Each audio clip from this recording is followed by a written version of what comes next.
if you do, and if you can, then I would recommend that you try to move out from the city as well and try to live more in the countryside, in the rural areas where the air is cleaner, the environment is a lot calmer, people are not rushing around just trying to get to where they are. People are more friendly, they're able to speak to us.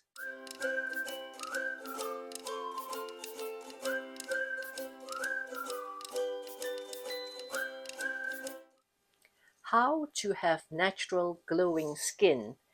I'm in my late 50s and I often receive compliments about my skin.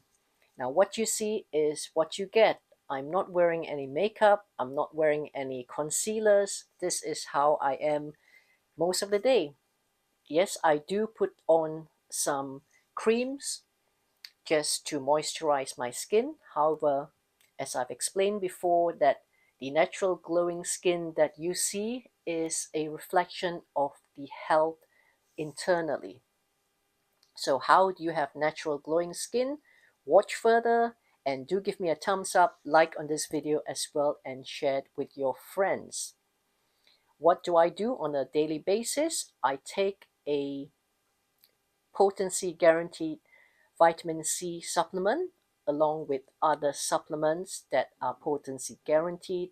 If you do want to know more, do check out the links on this video as to how you can actually read more about the supplements that I take daily so that you can also have natural glowing skin. I'm mindful of what I consume most of the time. No, I'm not perfect. I do not follow 100%. I'm not vegan or vegetarian or other follow other forms of the so-called food intake. I do eat what I can, as natural as I can. It may not always be organic, however, we do also grow quite a lot of our food as well, organic food, and the soil that is used to grow the food is also very nutrient dense as well. So these are some of the tips I can share with you as to how you can have natural glowing skin. Be mindful of what you're consuming on a daily basis in terms of food, in terms of water, in terms of supplements. I'm not on any medication. However, I do take a lot of good quality supplements throughout the day, at least once a day. With regards to the food, I do ensure that it's cooked or prepared as clean as possible and the way it's prepared so that the nutrients are still in the food in terms of not overcooking the food, not heating it up on high heat, for example, or cooking on a high heat, or even preparing it days or hours in advance before consuming, because when we cut the fruits and vegetables, oxidation happens. When you cut an apple and you leave it out even for a few minutes, the apple starts turning brown. This is the part of oxidation. This is where the vitamins are being lost.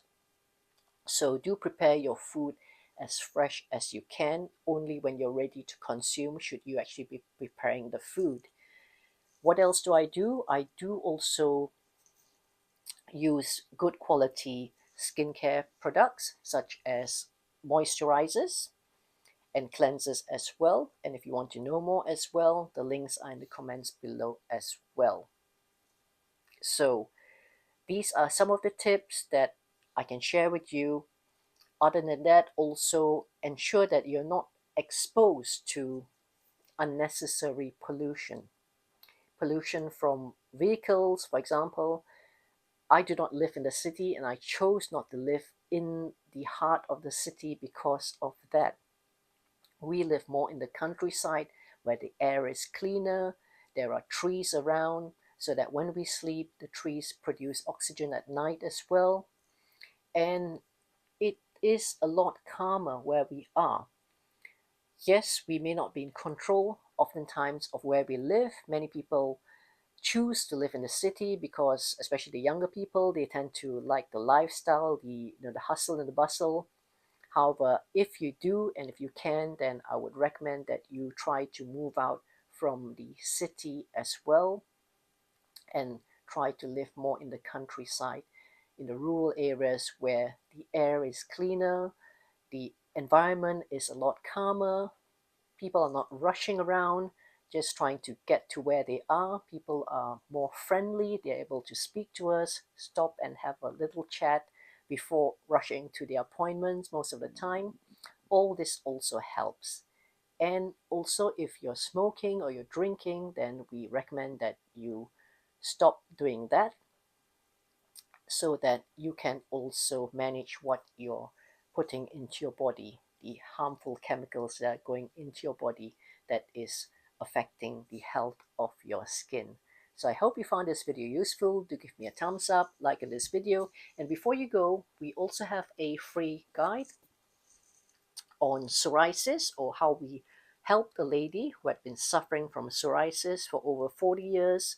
Now, you may not be suffering from psoriasis, however, if you do not have natural glowing skin, if you have pimples, acne, eczema, which is not as bad as psoriasis, however, it's also a sign that your internal health is not as healthy as you think it is.